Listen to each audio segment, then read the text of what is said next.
First at 4, a major victory for the man nicknamed White Boy Rick. He is a step closer to freedom and only talking to the local 4 defenders about the moment he heard the news. I cried, man. I cried. And only Local 4 was with Rick Wershe's closest family as they found out he will be paroled. We have special team coverage. Kevin. Karen, I've been covering this story for years, and I'll share more of my conversation with Wershe about what it's like to get this news after nearly 30 years behind bars. It all starts now, first at 4. Live from downtown Detroit, Local 4 News First at 4 starts now.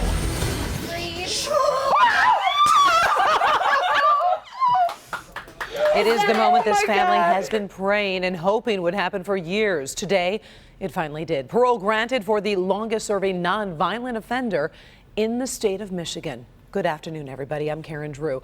That's why this case has received national attention and even become the subject of a Hollywood movie. Rick Wershe was just a teenager when he was sentenced to life in prison. He's been fighting for parole for years. Defender Kevin Dietz has been there every step of the way. And Kevin, today is a big day for Wershe. Karen, it's hard to put into words how big of a day this was for Rick Wershe. He thought he was going to die in prison. Sentenced to life behind bars, his only hope, the parole board. He was denied year after year, but finally, after 29 years and 7 months, they told him, it is over. You've been paroled. Rick Wershe got the word today that after 29 years and 7 months, his life prison term is over. In an exclusive interview, he shared his immediate reaction. Oh, man, Kevin, I don't know, man. I feel so good, man. I feel overwhelmed with joy, man. I mean, it's like, I swear to God, man, I feel like 10 years younger. It's weird, like, so much weight's been lifted off of me. It was a prison official who told him the news first. And what'd you do? I cried, man. I cried. Wershe learned to sell drugs from police when he was hired as a 14-year-old drug informant, turning in dealers in his East Side Detroit neighborhood. He started selling drugs illegally at 16 and was busted at 17. He has been in prison ever since. And when word of freedom finally came, it was a little overwhelming. There's no words. I mean, I'm at a loss for words, to be honest with you. I'm just overwhelmed, Kevin. I don't know. I don't have any words, man. Wershe has spent well over half his life in prison. Tuesday is his birthday, the 30th birthday celebrated behind bars. It's great, man. It's great. I got the best birthday gift in the world, man. No one ever has to give me anything for my birthday in life again. I got everything I need in life. It was a unanimous vote to free Wershe. In his only other parole hearing in 2003, it was a unanimous vote to keep him locked up. So what changed? 1, a lot of media attention. 2, a lot of time, 14 years. And 3, police and prosecutors fought hard to keep Wershe locked up the first time around. This time, they gave no opinion. It was a huge victory for Wershe today. Karen? It is a huge victory. And in terms of the family and you talking to him, you had a little bit of a surprise for him, right? I did. I got a chance to talk to Wershe before the family did, actually. And during my interview with Rick, I brought in one of his family members that he's super close to and surprised him. And within seconds, they both broke down into tears. And it really shows just how emotional this is and how big a day it is for both the family and for Wershe. And we're gonna show you and share that moment with you a little later on Local 4. Well, it's interesting with his family because you have the longtime members who grew up with him, and then you have members who never, in a sense, met them. You know, the nieces and the nephews, and you know what I'm saying? So including that's like some of his kids and grandkids who've only seen him or met him a couple of times. Well, that brings us to the other part of the story today, because in the moments after the decision was handed down, I was spending some time with some of Wershe's closest family members. And as you can imagine, emotions were running high. They didn't hold back with their excitement or their gratitude.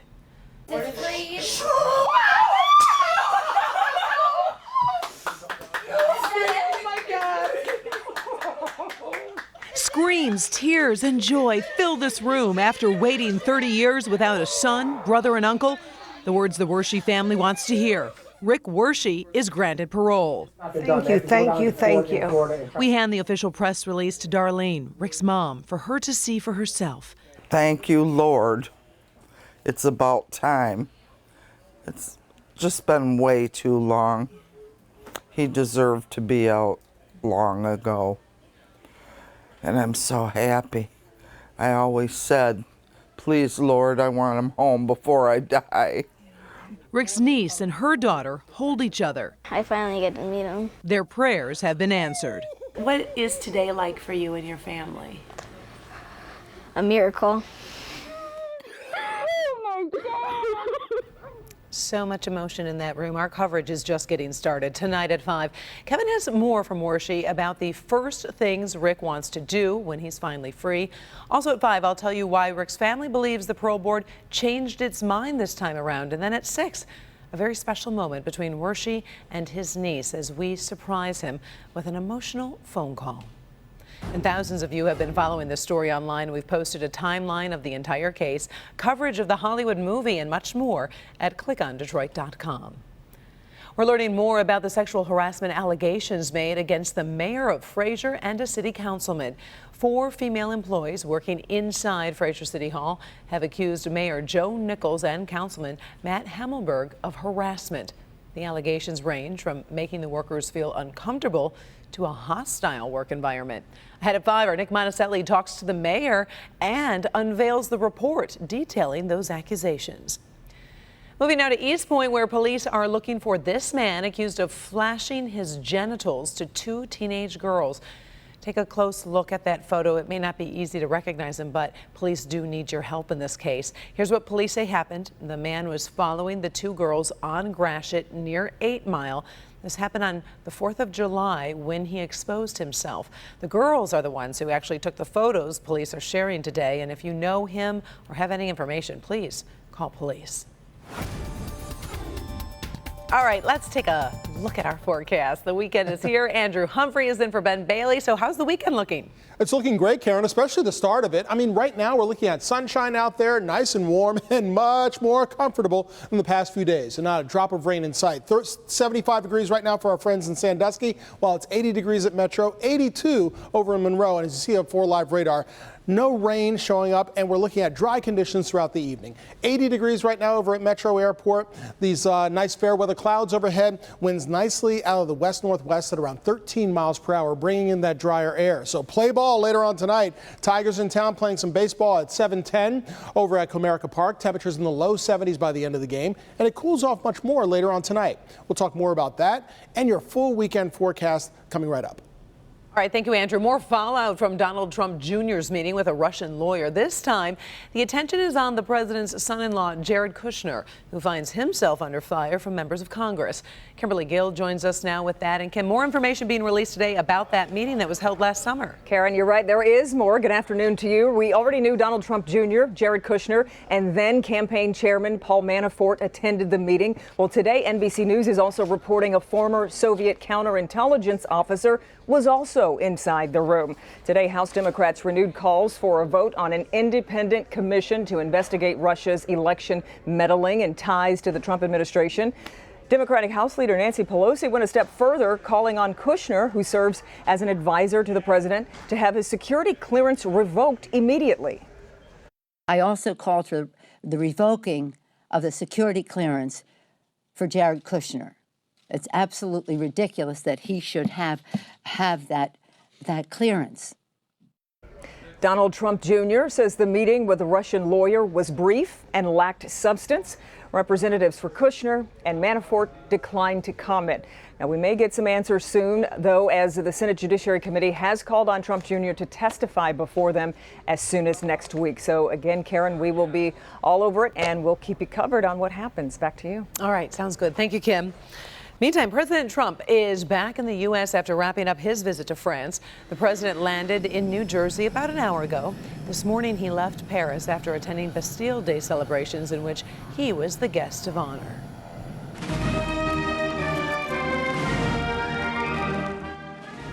The 2.5-hour military parade kicked off with the U.S. troops at the front, marching alongside French troops. President Trump watched alongside the French president during that visit. The two say they discussed climate change and peace solutions in Syria. President Jimmy Carter was released from a Canadian hospital today. He was taken to that hospital in Winnipeg after collapsing yesterday. Carter, who is 92 years old, was treated for dehydration. He and his wife Rosalind are in Winnipeg for a Habitat for Humanity project. After his release, Carter returned to the construction site to help finish that project. She did it again. Beyonce breaking the internet. We have got the photo and the other baby news from Queen Bee. And who knew Pope Francis had such a sense of humor? People are talking about this sign on his apartment door. We'll translate Italian to English for you. Up first, caught on camera, a man with a battle axe goes on a rampage. The story behind the video is next. First at 4. Coming up all new on Local 4 News at 5 and 6. A vicious fight on a D-Dot bus, all broadcast on Facebook Live. A man and a woman getting into it right there on the bus. We talked to the man who's streaming this on Facebook. You know, his girl was trying to hold him back, but he hauled off and slapped the woman, and that's what started the fight. Tonight, what transit police have to say about this violent incident on the bus. All right, Sean, thanks. First at 4, we're on top of stories making headlines across America this Friday afternoon. Let's start with a startling confession in the disappearance of 4 young men in Pennsylvania.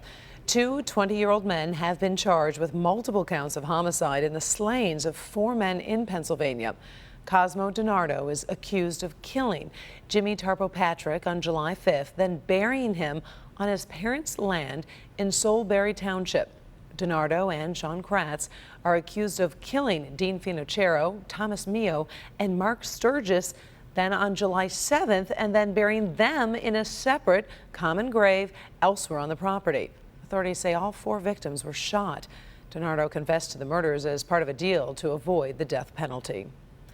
Well, this unusual surveillance video shows a man with a makeshift battle axe, and he's going on a rampage, smashing cars and businesses. It happened in Spokane, Washington. You can see he's smashing windows as he walks down the street. Witnesses say he also hit car windows. The case is being investigated as vandalism, and police say that suspect is still on the loose this afternoon. If you're afraid of a spider, well, you might not want to travel to California right now. That state's wet winter helped to end a historic drought, but it's led to a spider boom. Experts say the above-average rain is helping to grow more plants, and that means more food and more room for spiders to survive and thrive. By the way, spiders actually help us out by controlling other insects around the house without pesticides. So, truthfully, no need to freak out. Unless they're really huge. Like, if they're going to be huge, I give you permission. Right, and sometimes when we wake up the next day, they built a web right in your doorway. It is kind of gross, isn't it? You're wondering, like, remember how they always say, like, you can inhale them and you don't know when you're sleeping? Oh, yeah, you've heard, those old wives' tales, yeah. I hope that's not true. That'd be nasty. Well, guess what? We've got some great weather for folks who are heading outside. That's good. Not only for this evening, but throughout much of the weekend, Karen. We've got sunshine right now, and look at the low temperatures tonight. Perfect sleeping weather later on tonight with temperatures that will be in the 60s, even 50s. Low 60s here in the metro zone, including 64 degrees here in Detroit. South of 94, lower 60s. We're looking at 61 for our friends over in Dundee. Under fair skies, by the way. No rain as we go through this evening, nor tonight. You can see temperatures will be in the 50s in places like Clarkston, Brighton. You'll be down to about 59 degrees by tomorrow morning. And by Saturday morning, get going with an early morning run with 57 degrees for a starting temperature over in K-Pac and around Emmett. Look at how gorgeous it is right now. Looking beautiful as we look at downtown Detroit with 80 degrees right on the nose. Comfortable humidity, and we're looking at winds out of the west-northwest at around 13 miles per hour. Temperatures a little bit lower, but still warm farther to our north. You know, I always got you covered there. Along the I-69 corridor, 70s to around 81 for our friends in Port Huron, 82 over in Ferndale. Friends and relatives in Ann Arbor, down to Dundee and down toward Toledo. Temperatures closer to 80 degrees or just a bit more. And it remains warm over the next couple of hours. And when you have dew point temperatures like this in the 50s and low 60s, it gives you an idea of how comfortable it is. Felt like the tropics yesterday and the day before with dew points that were in the upper 60s and low 70s, but now dew points have dropped significantly. Take a look at the satellite picture. Just a few fair weather clouds over us. Remember earlier this year we were talking about the NOAA weather satellite newly launched at the beginning of the year? Well, these are the results. Much higher resolution when it comes to looking at clouds, and you can combine that with the radar. Hardly any rain throughout the entire state. Maybe a few light showers, as you can see, in the middle of the state, but that is it. The cold front that went through us late last night and into this morning, it continues to move off to the east. Less humid air remains over us for tonight and for tomorrow. So tomorrow, almost a carbon copy of today. Now, for the second half of our weekend, I'm looking at this. As you can see, as we go through tomorrow afternoon, tomorrow evening, we're just fine. As this front gets closer, it'll bring some extra clouds, maybe a few raindrops by early Sunday morning, it looks like right now, but no severe weather, maybe a few light on and off showers Sunday morning and Sunday midday, and then drying off by Sunday afternoon once again. We're looking at 64 degrees overnight, beautiful sleeping weather outside, temperatures down to about 62 in many neighborhoods or upper 50s. And waking up to sunshine tomorrow. Sunset tonight is at just after 9 o'clock. Tomorrow, sunrise is at 6:11. Wonderful conditions, very pleasant weather for outdoor activities, whether you're golfing, playing tennis, or heading to the pool, simply lovely. 81 for a high by 4 p.m. tomorrow. As we go into Sunday, hey, we've got a high temperature of 83 degrees. Great weather all weekend long for the most part for a concert for colors right here in downtown Detroit. Notice, Karen, by the middle of next week, sunshine comes back. The heat does too, near 90 by next Wednesday. Back over. Going to be a hot stretch. All right. Thank you very much, Andrew.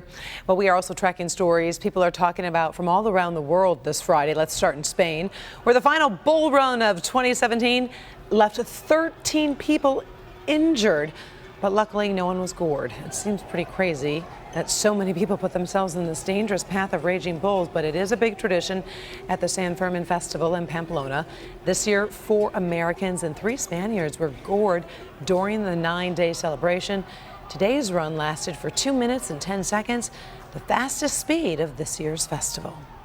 A lot of people are talking about Pope Francis today because of a sign that he tacked to the door of his apartment at the Vatican. And what it reads is kind of surprising. No whining. Unless you can read in Italian, but you won't be able to read the sign. But here it is. Somebody posted a photo on the Vatican Insider website, and it's been confirmed to Reuters by its editor-in-chief. The sign was given to the Pope by a self-help author, and he promised to put it up for a laugh. Good sense of humor. Still ahead, first at 4, a new photo from Beyonce. The world sees her twins for the very first time. Plus, why these babies are already set up to become mini moguls. Up first, birds gone wild, a wildlife mystery caught on camera when we come back.